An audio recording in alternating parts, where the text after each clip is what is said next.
All right, Nicole, thank you so much. Hello, New York.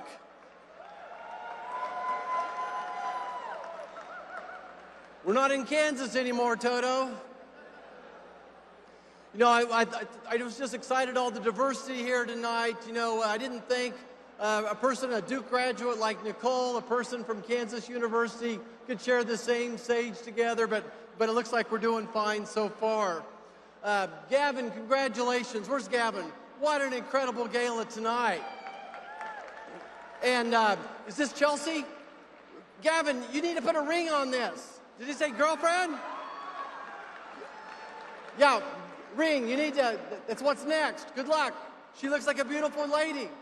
All right.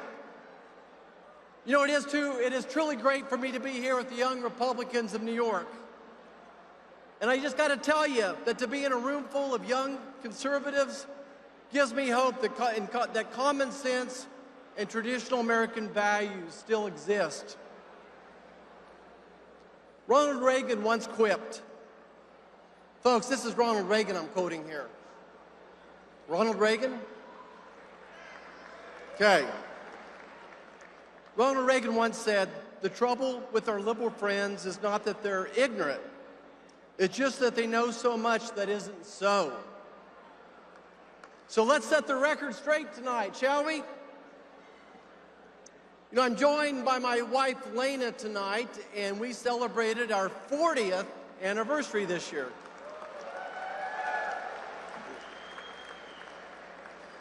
And on behalf of my wife and my family, we're certainly honored to be here tonight and grateful to receive the Philip J. McCook Award.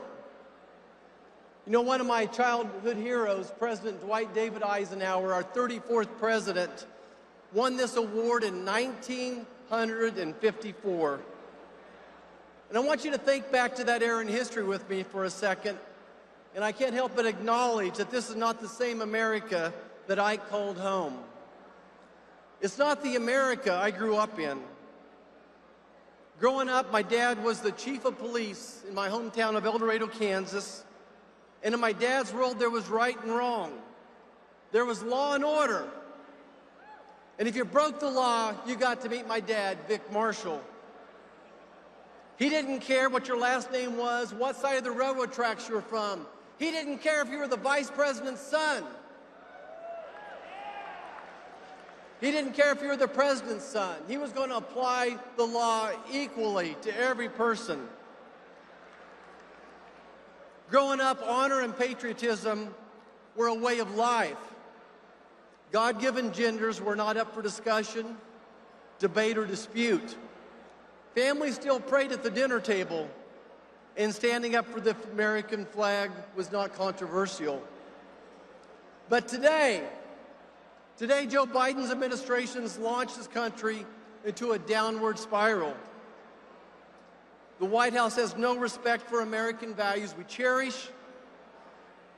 Do you all know it was just a few months ago that Joe Biden hosted a transgender celebration where the transgender flag was draped over the White House in front of, on top of, Old Glory?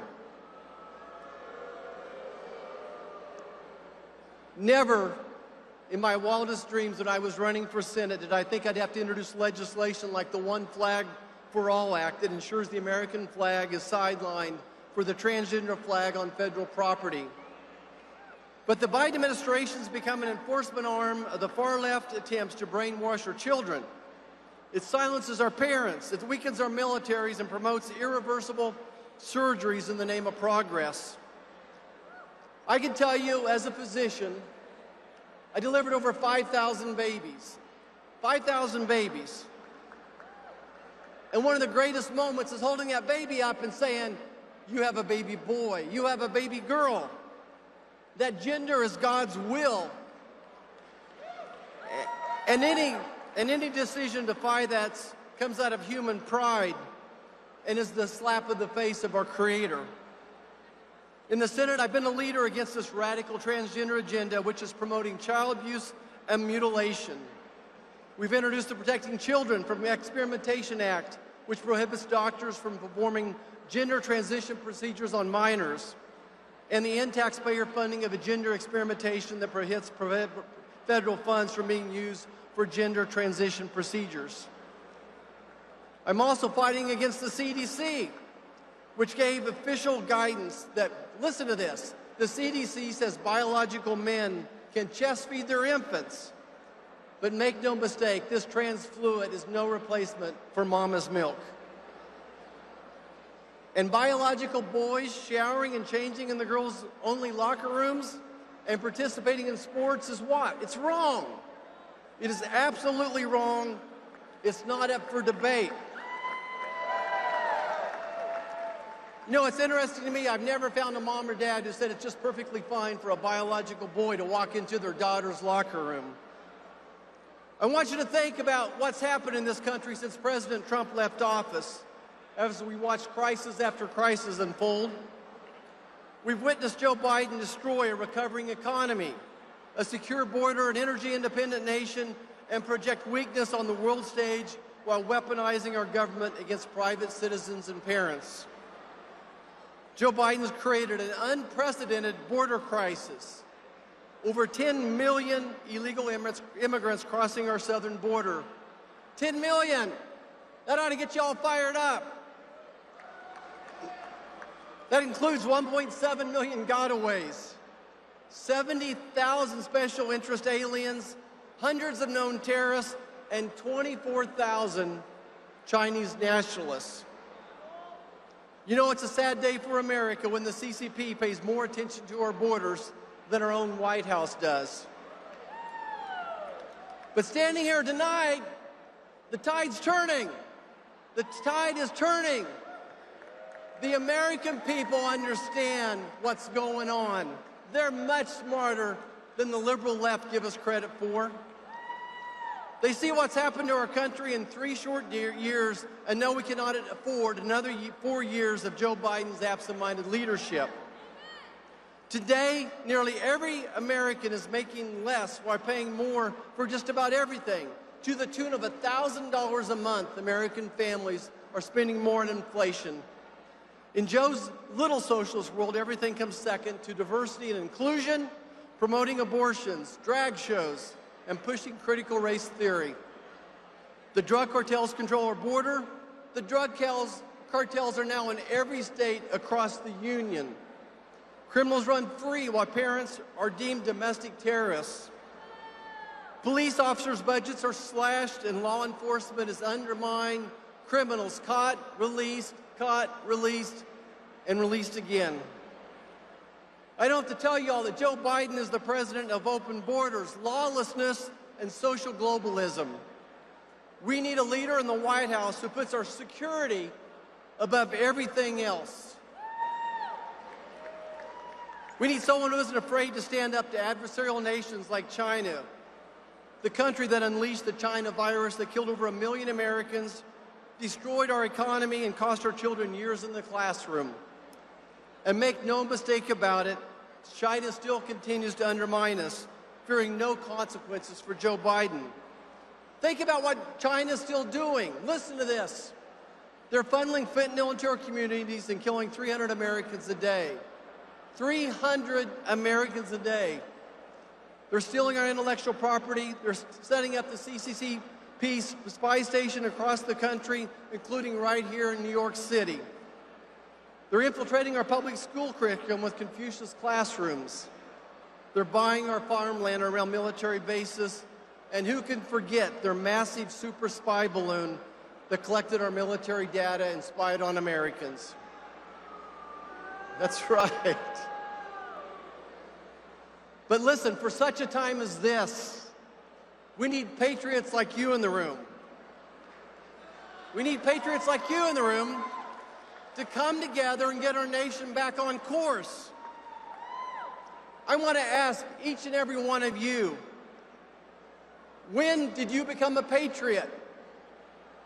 When did you become a patriot? I want to share my story when I became a patriot. I was a second-year medical student. My wife and I had been married just about 1.5 years, and we had our first baby, a little girl. We brought her home to a little studio apartment. We couldn't afford a crib, so we made our desk, my study desk, into her crib. And I thought to myself, this is no way for an American man to take care of his wife and child. It was at this time of uncertainty that I started thinking about joining the military. We got any veterans in the room? Got any other veterans?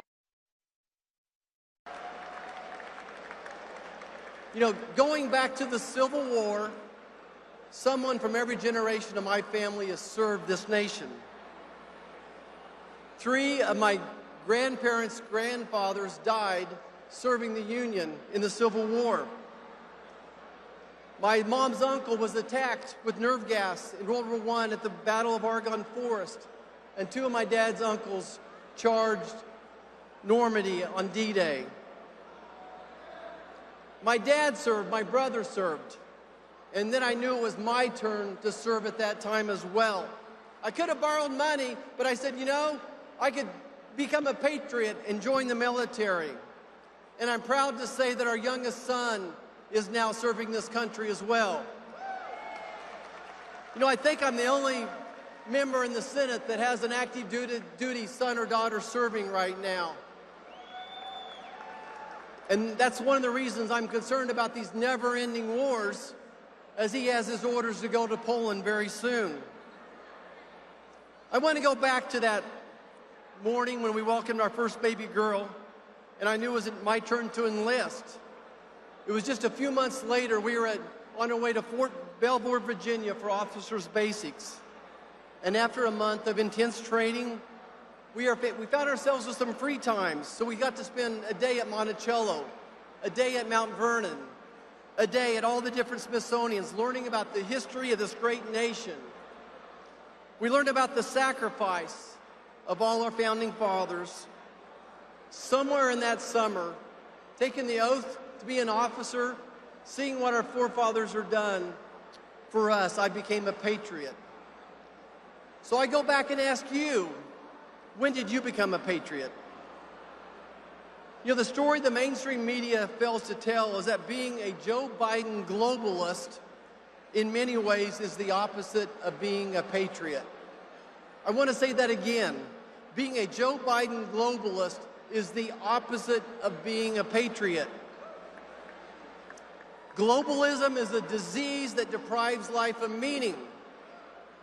Globalism is a philosophy where small elite groups governs the lives of people worldwide, undermining democratic national governments, cultural practices, historic customs, and religious beliefs for centralized power. They attack our hometown values, the values we were all raised on. These values are being eroded by the influence of global institutions embraced by Joe Biden and his woke socialist party. Folks, we have to fight back.